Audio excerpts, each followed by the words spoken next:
We have you're going to like today's show, Alana. You know Okay, why? cool. 2 Okay. reasons. It's clip heavy. I was gonna say good clips. Yeah. And I've got a game for you. We haven't Ooh. played a game in a while. So it's clip heavy, and Yeah. Lana gets to play a game. Okay, my favorite. Okay. Yes. So Excited. there is a lot to get to. Of course, the big news right now is what is happening in Israel. I will admit, and I'm speaking for myself, and Lana, you could speak to this as well. I'm probably not the top guy to go to when it comes to foreign affairs, especially something as complex as what is happening in Israel. There are a few things that I do know. I do know it's a tragic, terrible thing that is going on there. I mean, it is not your normal sort of war. This is a group of terrorist Hamas that has decided that they were just going to go in and attack for, whatever reason. And they're not attacking a military base. They're not attacking. I mean, they're attacking regular citizens. Have killed over 1,000 people already. They parachuted down, I believe, into a music festival and killed hundreds of people there. People just trying to have fun, and sort of reminded me of what happened in Vegas in a way, where they were just having a musical festival and just having a good time, enjoying life. And some lunatic decided to gun those people down. So, obviously the events are tragic. The everything behind it is very complex. Lana, I don't know how much about it that you know. But again, it's not an easy thing. Yeah. You hear me quiet over here because I haven't tweeted about it because I don't really understand it all. I mean, I hear the atrocities and oh boy, like it's painful to watch TV right now. It's horrible, but I don't know any of the background. Like I don't know why Israel and Palestine, like I don't understand that, and like forgive my ignorance, but the Middle East is one of those things like I really never read up on. Like I just know the basics. So if I only know the basics, I don't really talk about it much, but I probably should learn. And well, I'm trying to learn, like watching TV, like so you getting like the bits and pieces of the background of what's going on. But yeah, and I think even the experts on the field are not even exactly sure. They know, what's tragedy. They know exactly why this, the history behind everything, but it is a complex situation. I will, again, I like to pride myself in Lana too. I don't like to talk about things too much about that I don't know about, but I do have certain opinions based on what is happening there. And one thing I do know for sure is that Lana and I sort of talked about this a few weeks ago. We had wondered out loud that if a tragic event happened here in the United States, how would it be handled now by our Congress and some of our media? And I think we're getting a good idea of exactly how it would be handled based on the right-wing reaction towards what is happening over there. And their first thought was to blame President Joe Biden under just blatant misinformation. It's sort of like just right on par, just par for the course. Like who was surprised that they did this, right? You were just trying to figure out what angle that they were going to use because you knew that they were going to blame Biden. Like women and children are being raped and murdered. Grandmothers are being like kidnapped, murdered. Babies are being beheaded. Like what? Why are we even doing a blame game? Like this is how disgusting Republicans have gotten. They will just use anything and they will probably like, oh yay, we have something to use right now to like bash Biden on. Like and I think somebody actually Ronna McDaniel, she said this is a great opportunity for Republicans, she said, basically to sow the seeds of doubt of Joe Biden, because we can find a way to blame this on him. And the initial route that they have taken is that there was $6 billion that was freed up Right. to the Iranians that were originally sanctioned.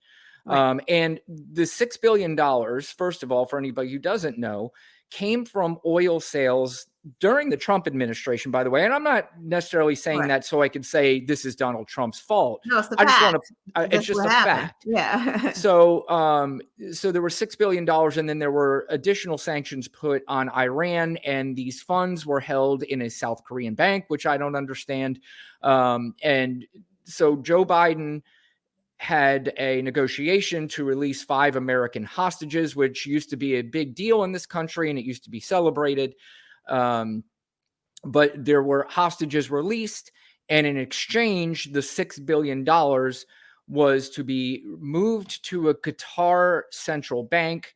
And while sitting in that bank, it is highly monitored by the United States and to be used for humanitarian aid only. Absolutely. Did I get that right? That's absolutely right. The United States Treasury is overseeing that money. And if they need it for medicine or whatever it takes, it has to be approved first to make sure that where do you need it? We're sending it. They're not just going to give it to the Iranians, right? Like what? They're not doing that. That's not the purpose of it. So Well, originally it was said some of the misinformation was it was U.S. tax dollars, not one yeah, penny. not It was U.S. none. tax dollars, None. and there is absolutely zero proof. In fact, it was confirmed that not one penny of that money has been moved over to Iran. Right, So exactly. when that was debunked, they moved to, oh, well, the funds are, or it's fungible money, which means that they can kind of spend it in a way. And, if they want to make a point that the humanitarian aid is used to purchase goods, and then those goods are maybe sold for bad intentions, that's one thing. But this isn't the first time in American history this has happened. In fact, something very similar to this happened under the Trump administration, where the United States was monitoring money as well. So this is not a new thing. And for them to act like it is and to use it as a ploy to, again, make it look like because of what is happening in Ukraine and what is happening in Israel would never have happened under Donald Trump, is just sickening, disgusting, pathetic, and just flat fucking wrong. Yeah. What losers? Like literally what losers? They're just losers. And right now, they don't even have a speaker of the house. They can't even help Israel. Like, what are you talking about right now? It's Biden's fault, but sorry, we can't write a check because we don't have anyone. Right. Yeah, it's amazing. And there was a time in this country where Republicans would lose their shit during times of tragedy and war or whatever during those times. And if you said anything bad about America, you remember the Dixie Chicks. They said one thing while they were on tour overseas about America. And you talk about being canceled. That's really one of the only things I can think of that was truly canceled were the Dixie Chicks there for a while. But let's go to our first clip. This is Joe Biden, and he is addressing what happened in Israel. Let's hear what he had to say. Make sure that Israel does not run out of these critical assets to defend its cities and its citizens. My administration has consulted closely with Congress throughout this crisis. And when Congress returns, we're going to ask them to take urgent action to fund the national security requirements of our critical partners. This is not about party or politics. This is about the security of our world, the security of the United States of America. And I think there's a couple things that drive me insane about this whole thing. Is number one, they're basically, Biden's doing everything that he's supposed to be doing in this, and it's they're trying to act like he's sleeping on the job. He's not doing what he's supposed to be doing. But the idea that if Trump were there, that he would have a better idea of how to handle this, or it wouldn't have happened at all. Joe Biden is probably well more equipped to be a president during these kind of times than pretty much anybody. Right. And to think that Donald Trump would even understand any of What's this happening? Right. is Exactly. outrageous. Exactly. I think Donald Trump said something too, but I didn't even go on Truth Social to even look at it. He did have a comment. It was He's had a few comments, and in fact, I'm going to get to some of those a little bit later. But but I do want to go to one comment. Guess who I'm about to play? Your favorite? My girlfriend. Yep, Jessica Tarlov. In fact, there's a double dose of Jessica tonight.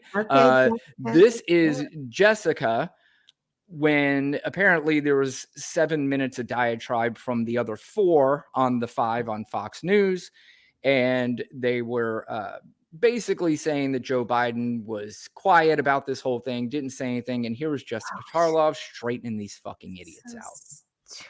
In terms of what he's been doing then in the interim days when he's been disappointing you, I guess, that he's not on camera, there was a joint statement that came out last night signed by the US, France, Germany, Italy, coming together, speaking out in support of Israel.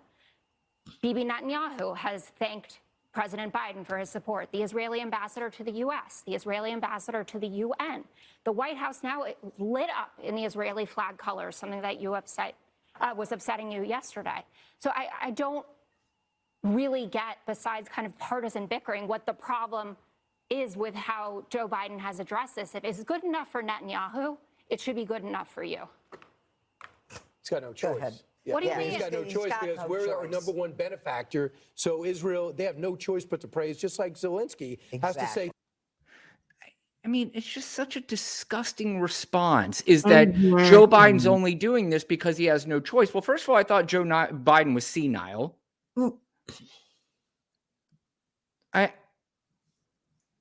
you know he has no choice? How do you how are you inside of this brain and saying he really doesn't want to do it, but he has no choice? Like, you're freaking fucking crazy. Joe Biden is not golfing 300 plus days of an administration, which Trump did. Right.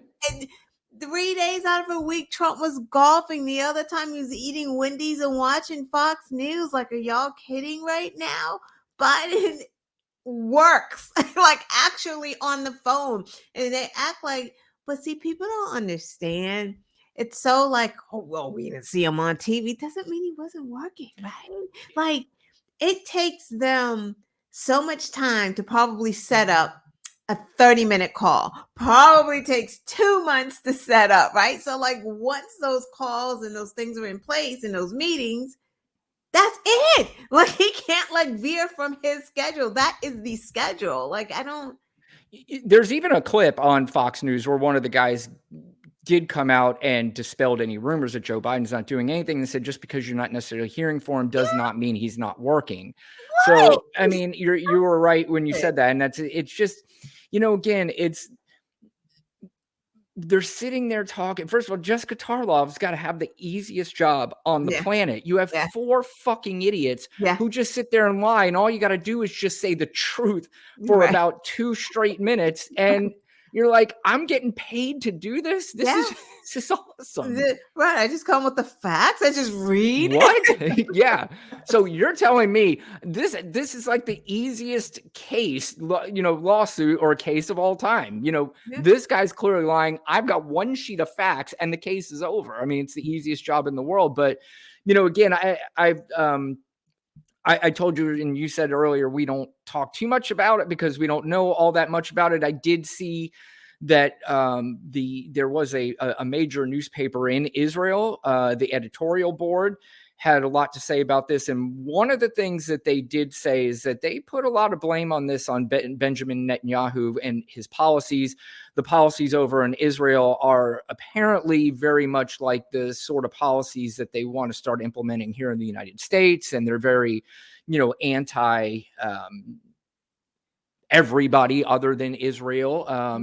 And, again, I saw something like that's being discussed. I'm not going to discuss it any further, but Yeah. that's, one thing. But one other thing too, and Lana, I think you're on the same page with me on this one. And if you're not, certainly let me know. But one other thing too that is pretty clear to me is that, and I think again, religion could be a beautiful thing in some respects if you use it the right way.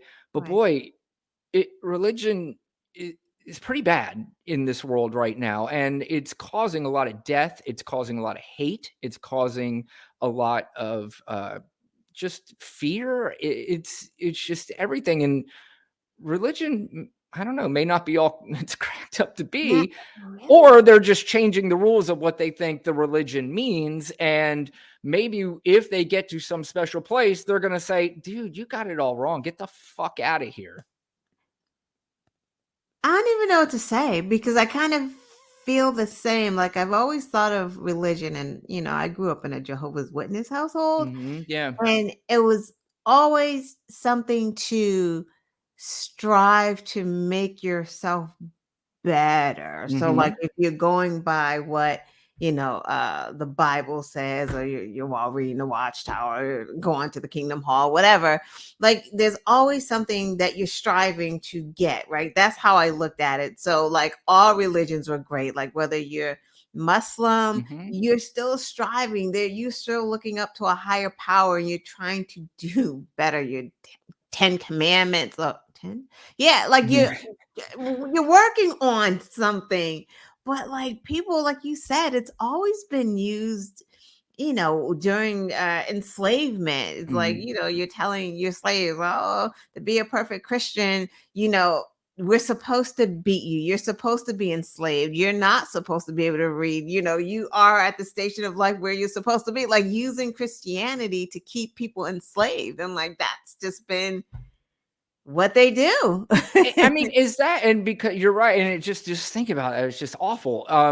Is that it because back then religion was so strong? Is that something that they got the slaves to actually believe? Yeah, because remember, that's what they were teaching them. Yeah. They were teaching them that because they needed to keep them docile and weak, and that's what religion does for you. Like, God will come down and strike you and make it worse than, how you have it now, like just to keep them in line. I mean, Yeah. that's how you keep your kids, people in real Catholic households or whatever, you keep trying to keep your kids in line with religion. It's like Yeah, and I it's realize that's a very naive question because I mean, it seems like the answer would have been obvious there, and it's just, yeah, you're right. I mean, it's just, I don't know. Again, I'm not against anybody having faith. I'm not against anybody's religion at all. In fact, if I've said this before, if I were in some sort of public office, which I probably would never get elected in anything major because I am an atheist, I don't know, maybe you never, in this day and age, you might, because if you do look at the shifts of religion and you look at where religion is going, at least in this country, uh, non-religious people now outnumber religious people. yeah. And the non-religious isn't just atheists. It's, there's quite a few different ones. So yeah, I mean, again, I would be for anybody's religion. I would protect their religious rights, but I'm certainly not sticking up for the hatred and the just downright, nastiness towards somebody based on your religious beliefs. Right. But it's not even like none of this stuff. Where is that being taught? What Bible, what Quran? Like, where is it being taught that you rape women and kill children? Like, whose religion is that? Right? Yeah. And they come down on atheists like crazy. You're the devil, you're this, you're a devil worshiper. But you're out here doing what? Yeah. Catholic priests do what? Like, Yeah. Right. But that's the other thing too. You and I've talked about that before. I'm always hearing about somebody who's transgender or gay. They're the ones who are just going from bathroom to bathroom trying to rape your kids. right. But I'm telling you, you would think that you would see more of that on the news. You don't You'd see see it that at more all. on social media. But I will tell you, on social media, I see posts almost daily of somebody in a church Yeah. that has molested somebody. And again, Police I want to make it officer. I want to make it clear that, you know, churches do not turn anybody into a child molester, but there are there's Child quite a few molesters. stories that come out Or of child church. molesters go to the church because they have easy victims. Right. That is exactly right. Yeah. Is pray there.